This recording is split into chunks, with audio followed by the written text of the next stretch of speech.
This is the Aftermarket Radio Network. Hey everybody, Carm Capriato, good to have you here. Remarkable Results Radio. I'm so pumped up at this time of the year because, AAPEX is in the works and we've probably already been there and come back. Of course, we've released our 1000th Remarkable Results episode. Couldn't have done it without you, who comes by and hangs out and pulls all the great wisdom and ideas and insights that we produce for you each and every week, not only on Remarkable Results Radio and all of our affiliated shows, but the Aftermarket Radio Network group. Matt Fonslow and Hunt Demarest and Kim and Brian Walker and Chris Cotton and Craig O'Neill are all part of. So glad and proud to have them all here. I got a great show for you today. I'm with Austin Rexinger. Hello, Austin. How are you? I am very good. Thanks for having me, Carl. Austin is with Hunter Engineering. He's a business consultant here in Western New York. I saw him actually make a small presentation at one of our local networking meetings, and I said, he's a pretty smart kid. Got to come on and let's talk about equipment. Yeah, that's going on a year now. I think we met last fall, and here we are. We made it happen, so I'm glad to be here. Plans are already underway for AAPEX 2025, November 4th through the 6th in Las Vegas. It is the can't-miss expo and training venue that is for all who earn their living in the automotive service aftermarket. Hey, did you know that NAPA Tracks has on-site training plus 6 days a week support? It all starts when a local representative meets with you to learn about your business and how you run it. After all, it's your shop, so it's your choice. Let us prove to you that Trax is the single best shop management system in the business. Find NAPA Trax on the web at NAPATRACS.com. Also, thanks to AftermarketManagementNetwork.com for information that can help you move your business ahead, and for the free and informative LaborRateTracker.com. It's so interesting about you and all the cool stuff that's going on in your world, but part of what I want to understand is what's going on with tire changers and wheel alignments, and what's going on with training, and what are people buying at this time of the year, if there's enough profits in the company and they want to spend some of their money to upgrade the things that, will make them a more efficient shop. What are people buying? But I found out something about you, that you love to race cars. A driver, right? I do. I consider myself an amateur still. I'm working my way up the ranks in terms of racing series, but I started back, 7-8 years ago, just doing autocross, some basic go-karting, things like that. Really got the itch, and it's a slippery slope, the racing world is, for sure. Started spectating at Watkins Glen the year after I graduated high school. My friends and I took a trip for the IMSA racing for sports cars. You see all the Porsches and Ferraris and everything. I was there for, 15 minutes. And I said, I got to drive on this track. This is the coolest thing. And growing up in Buffalo, it took me almost 18 years of my life to get to Watkins Glen. And it's right around the corner from us, really. Said, hey, I got to drive on this track. Made it a goal of mine. And a few years later, I was there with a team racing in the Champ Car Series. So we run endurance racing at Watkins Glen. So throughout the course of a weekend, we'll have a practice session on a Friday, and then typically a 7 or 8 hour race on Saturday, and then the same thing on Sunday. So it is quite a mental and physical challenge, even on an amateur level. But when there's 70, 80, 90 cars going around the track at the same time, it is quite the challenge. And I always look forward to the next one and trying to keep furthering my racing career in a sense. Well, thank you so much for the update. Maybe we'll hear a little bit more about that later in the show. But I have a question about, I'm ready, I'm a shop owner, I want to evaluate an equipment upgrade. Yeah, maybe I can buy it on terms, I get all that. And I've had a very successful shop. I've got a couple of profit dollars ahead because that's what you use profit for. And what are they asking questions about? I mean, the evaluation of equipment upgrade, does somebody come to you and says, Austin, I think I want to upgrade my alignment machine, or are you out there pounding on doors saying, I think you need to upgrade your alignment equipment?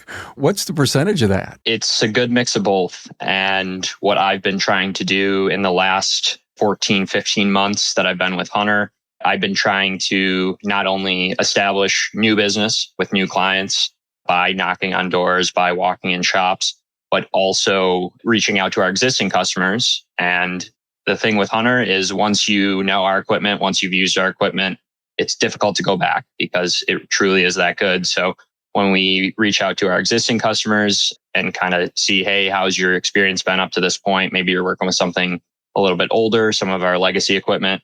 Let's consider the benefits and the features of our newer equipment and how that would improve your overall efficiency in the shop and the ability to perform the best work on the newest vehicles. What are you seeing as far as an age of equipment that people are tire changers, balancers, alignment machines?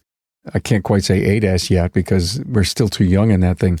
But is it 10, 12, 15 years old? What do you see? It's a very wide range depending on what equipment we're talking about. Some of our tire changers last very, very long. Our alignment racks specifically, they're really, really tough, made of, really strong, thick steel here in the US. And what we tend to see a lot of times, and what I have a lot of joking conversations with shop owners and the techs is, hey, I'd be happy to sell you an alignment rack, but I'm probably never going to sell you one again because that's how long they last. And so I tend to see alignment racks in the 10, 12, 15 year range that are still going strong.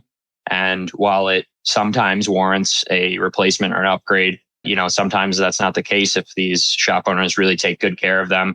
And the same thing can be said for our changers, balancers, things like that. When you get into the aligners and the technology there, we have certainly come a long way in the last number of years in terms of trying to best be able to work with newer vehicles.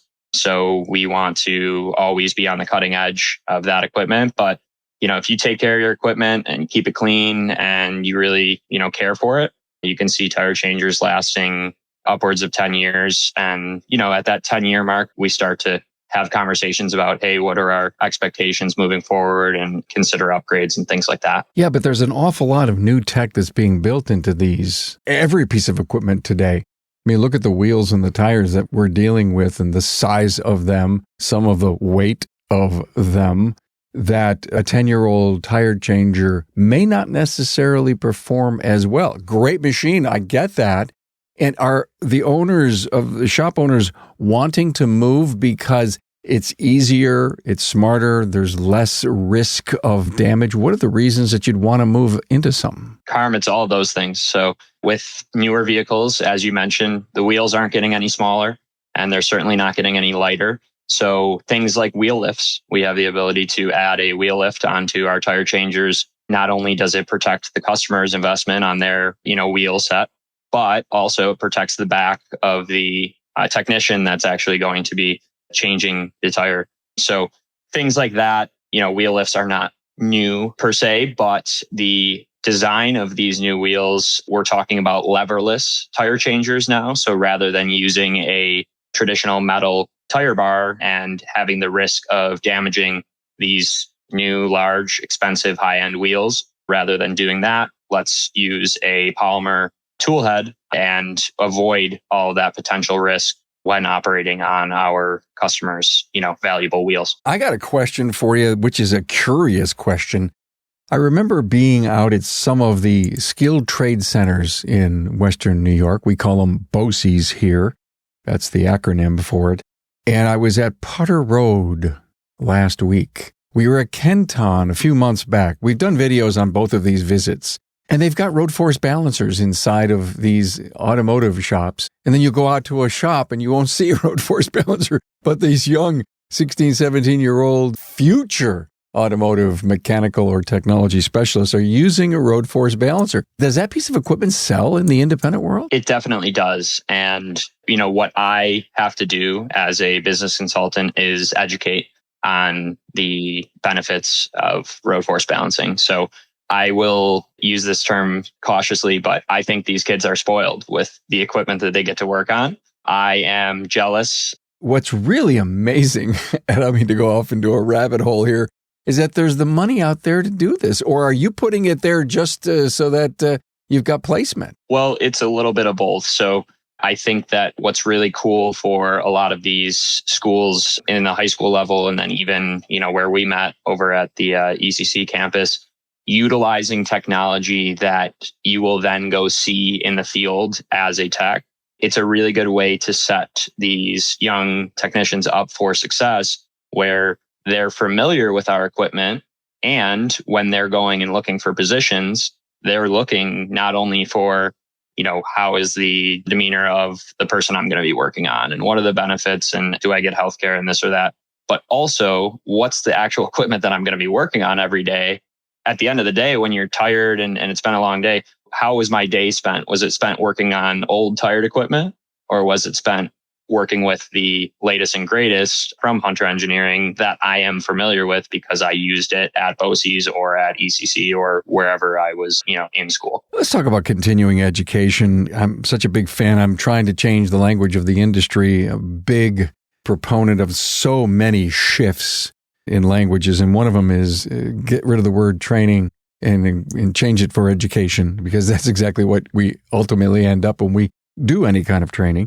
If I bought a brand new piece of equipment and say it's at the 8S or it's really the latest piece of alignment equipment, do I get a chance to go to a Hunter training center? Does someone come to me? How am I going to take and justify all the new tech methodology inside of that piece of equipment? How do I learn? There's a lot of different ways that we can go about that. And certainly it is an investment. The cost is not insignificant. And we understand that what it takes to purchase the latest, the greatest.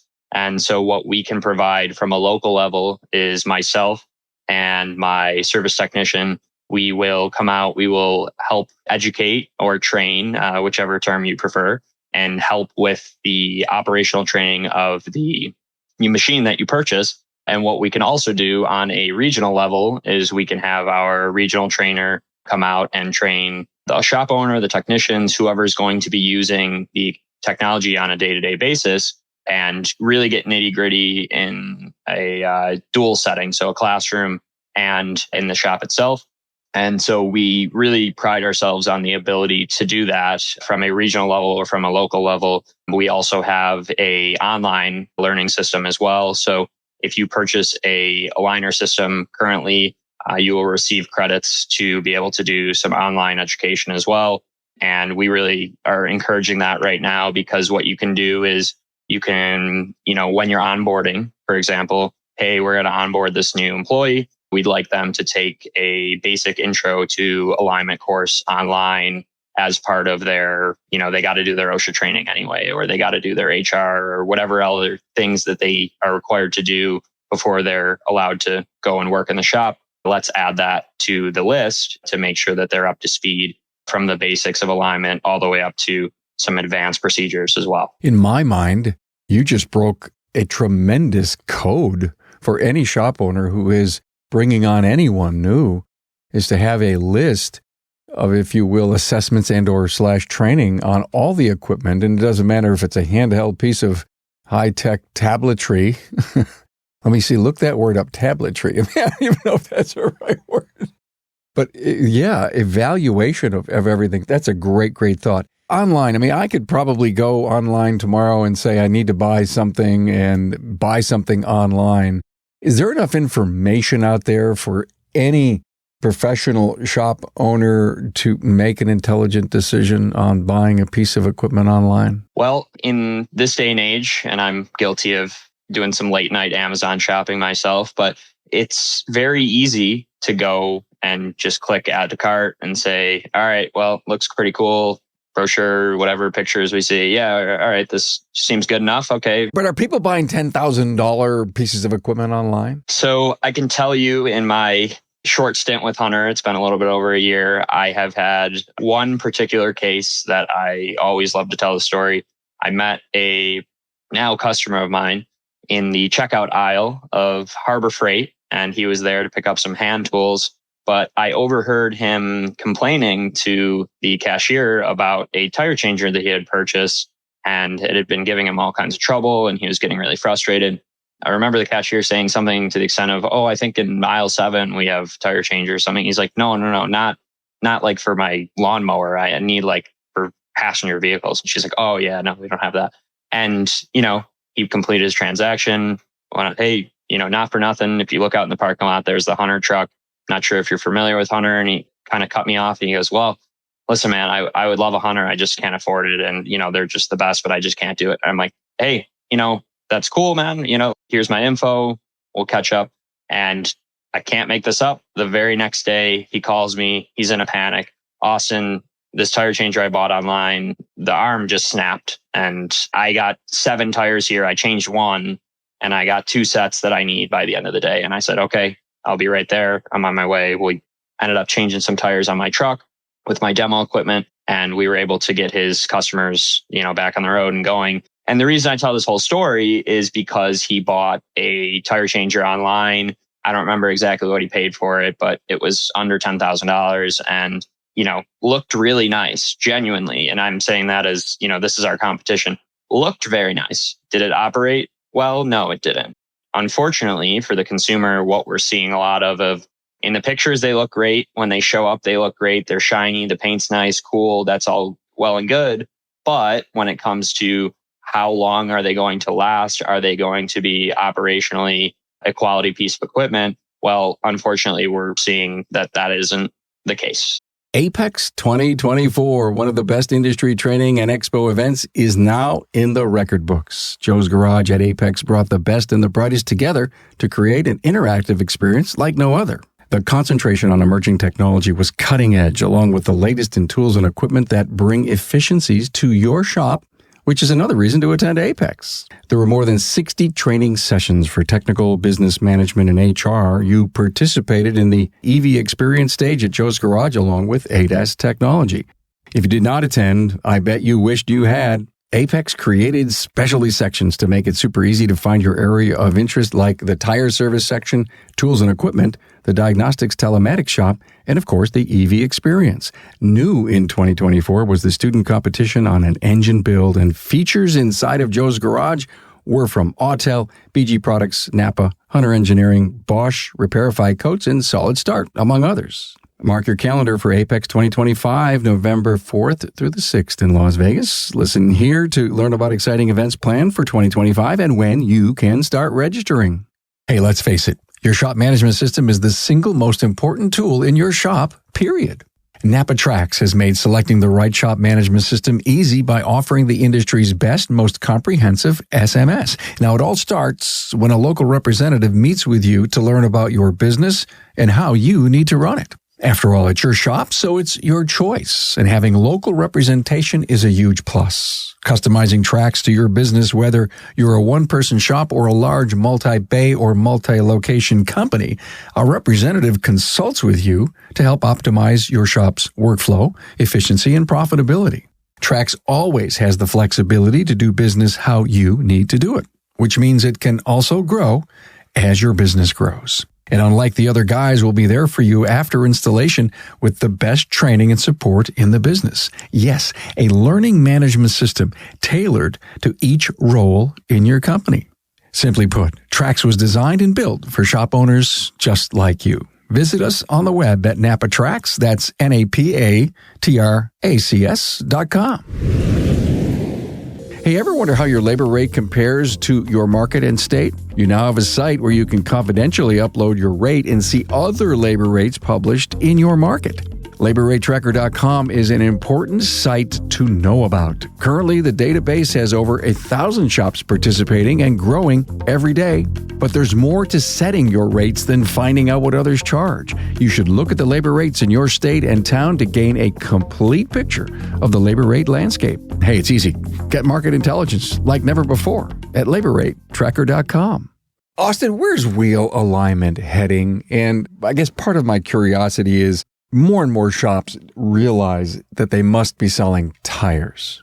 If they move into that direction, do they have to evaluate the alignment equipment that they have? And can they get into the tire business even though they may have a 10 or a 12-year-old piece of equipment? A lot of shops that are primarily tire shops are not in the alignment business. And again, that is part of my job to educate the benefits of adding alignments to your list of services that you offer. So sure, can you slap two tires on or 4 tires on, whatever the customer needs, and send them on their way? Well, yeah, you can, but to protect not only yourself, but the customer's investment, tires are not inexpensive. Sure, can you find cheap tires? Well, sure you can, but it is, in my experience, a direct relationship between the more I spend, the better tires I get typically. So yes, if you want to throw a set of tires on and go down the road, sure, that's perfectly fine. And I'm not the tire police, and you can certainly do that. But if you want to protect the investment that you've just made in the 5, 6, 7, 8, over $1,000 a lot of times on a set of 4 tires, well, yes, your best practice, your best circumstance would be to then perform a 4-wheel alignment and get your car riding down the road straight to make those tires last as long as possible. And also, protect you and your occupants in the vehicle from a safety perspective. Is part of the issue that they're not doing alignments is that they're concerned with an ADAS issue? ADAS is, you're opening up a can of worms for sure. I know that. And I don't mean to go down that rabbit hole at all on this episode with you, but I'm just trying to help understand. And I've heard a little bit about this. They're not going to do the alignments because they know if they put the car off and it is an ADAS-equipped car and they may have some, recalibration to do, that they just don't want to be part of that. They don't even want to feel guilty about not doing it. And I don't know where I'm going with this, but I'm hearing stuff and I'm trying to figure it out. Yeah, it's something that comes up a lot in conversation when I'm in shops. And I guess to rewind, and I like to think that your listeners are very educated, but ADAS is Advanced Driver Assistance System. And that's your blind spot monitor, your pre-collision, your adaptive cruise control, which everyone loves, so that you can do things that you shouldn't do while you're driving and all that fun stuff. But those systems, while they are very good in the sense that they keep us on the road, they keep us in the lane, those do fundamentally play into vehicle alignment. Because if we think about a camera system that is, 1 to 2 to 5 millimeters off in terms of its positioning on, let's say, the windshield. Well, if it's off 5 millimeters at the windshield from where it should be positioned, now go 1,000, 2,000, 300, 3,000 feet down the road where the camera is actually looking. And now you're off by much more than 5 millimeters. You're off by inches or feet. And that can certainly play into the functionality of those ADAS systems. And what we have the ability to do with our Hunter equipment is to set up the technician to be able to properly reset those systems or realign those systems according to the OEM to make sure that, after we perform a vehicle alignment or after we add tires and then perform a vehicle alignment, that all of those systems are communicating with themselves or with the car in order to best operate how they were intended from the factory when the car was purchased. It seems to me that an alignment and ADAS combination is the coolest thing to have. And it would seem to me that that is very true, because that is what Hunter prioritized last year. And it is still sort of in its infancy, which we are calling Ultimate ADAS. And what we are able to do is combine our aligner system with a ADAS reset system. And does the Ultimate ADAS reset the ADAS for you? No, it doesn't. But what it does is it makes the entire process. And for those of you, the listeners who are familiar with the process, right now, a lot of times it's get out your blue painter's tape, get out your string and plumb bobs and measuring tapes. And it is a very, very, very time consuming and tired process that if you miss a step or make a mistake, now you're starting over and it's very frustrating. But what we can do with our lasers and cameras and a lot of things that are much beyond my understanding is at least get you to the point where you can have the vehicle in the correct position to then plug in your OBD, your scan tool and go in and communicate with those systems. So we can get the vehicle positioned correctly in space, in your shop space or wherever you're working, to then be able to go and make those adjustments. Fascinating stuff. Thank you. So you have a journalism degree. That's so cool, I found out. You also kind of helped manage a pre-owned inventory of 50 luxury cars. What the heck was that all about? Yeah, so I was working with a local dealership prior to being with Hunter. I've been a car enthusiast since I was a kid and had the opportunity to drive some really cool stuff, which was a lot of fun, and we're still doing business. Which was the fastest car you were ever in that you had fun driving? I've always been a Porsche enthusiast since I was a kid, and I was fortunate to have the opportunity to purchase a 2016 GT3 RS, 911 GT3 RS from a local customer, and we ended up selling that vehicle. We took it in and reconditioned it and sold it. But that was a very memorable drive. I've driven Lamborghinis, Ferraris, all kinds of fun stuff. But as a Porsche enthusiast, the GT cars and the RS cars specifically are as good as they get. And that sound, when you rev it out to $9,000, is really tough to beat. It's a great thing. Too damn cool. Also, journalism. Did you write for Ford once? I wrote for a website called Ford Authority, and it was specific to all things Ford. I also wrote for the Boston Globe. I had an internship with the Boston Globe, so I was writing for Boston.com. They have a car specific section, cars, Boston cars, and I was able to do some things for them as well. So my reasoning to say all of this is you had this great journalism degree, was an author, wrote things, played around with fast cars, and think about it, you're with Hunter Engineering and you're selling equipment. You're a consultant, if you will, for equipment.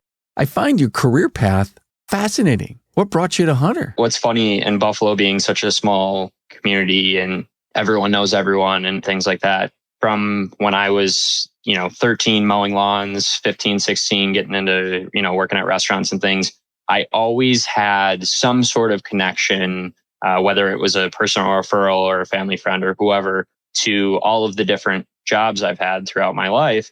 For whatever reason, I found Hunter just on my own naturally, didn't have any referrals, didn't have any previous connections. But to your point, all of the things that I had done leading up to Hunter kind of all made sense for what I do on a day-to-day basis with Hunter. And it prepped you. It really did. And, I saw the position title of business consultant and, it's like, well, you're just a sales guy. But really, it's a lot more than that, because a lot of times, and I've had this happen many times in my, short term with Hunter, I'll have clients call me and say, hey, I'm looking for this, and give me a part number. And I say, well, why that? And a lot of times they're thrown off and they say, what do you mean why? That's what I want.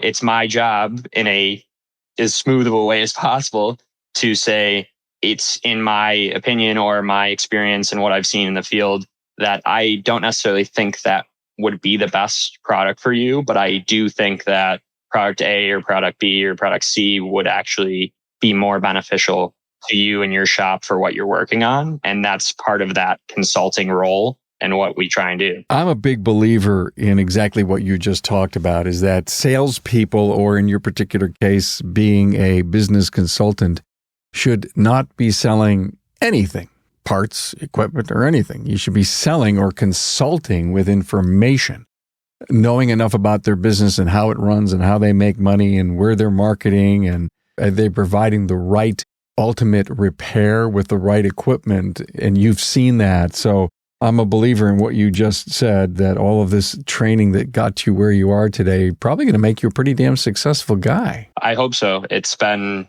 very challenging. Without a doubt, it's been the most challenging position I've ever been in up to this point, but at the same time, the most rewarding. And, a little bit of kind of how the sausage is made, or behind the scenes, or whatever you want to say. I am a representative for Hunter. So I am a independent contractor, 1099, whatever you want to call it. So this truly is, me. This is my business. There's a lot of challenges with that. And so I always try to relate to the small business owners that I'm communicating with and working with, in the sense of like, hey, we're in this together. I'm right there with you. I got quarterly taxes due. I got to pay my health insurance. I got to do all those things. And not saying that in any sort of, woe is me, but more of, hey, this is a really big challenge every day, but it is also extremely rewarding. So I've been very fortunate. I get that. It makes so much sense. And I think it brings you closer to the entrepreneurial, the business side of who your client is. Hey, any final words? I just love this. I think you, in a really tight little episode here, you've brought us a lot of great information. Anything final you want to say? My cell phone's on the website. You can find me, text me, call me, email me, whatever I can do to help. I would really love to help you in your business if you're listening to this. Grew up here from Buffalo. Love it here. This time of year, it's getting a little chilly, but hey, we're here. And, I really do believe in the equipment, but it's also, really fun to be able to go in to different shops on any given day, and every day is different for me. So to be able to, go in and try and help people out as much as I can. That's really the goal. So if I can help you or anybody that you know, I would love to do that. And that's what I got. I love your story about being at Harbor Freight and, hearing someone. I mean, those are opportunities, and it doesn't matter if you're selling equipment or you're fixing someone's vehicle or you're a baker and you make the best bread in the world and somebody's complaining about bread. You got to be out there and you got to be seen. And so I loved that part of the story. Austin Rexinger from Hunter Engineering, a business consultant here in Buffalo, New York. Thanks for your insights on equipment. Appreciate it. No problem, Carm. Appreciate you having me, and hopefully we can do this again sometime. Thanks, man. Thanks for being on board to listen and learn from the premier automotive aftermarket podcast. Until next time.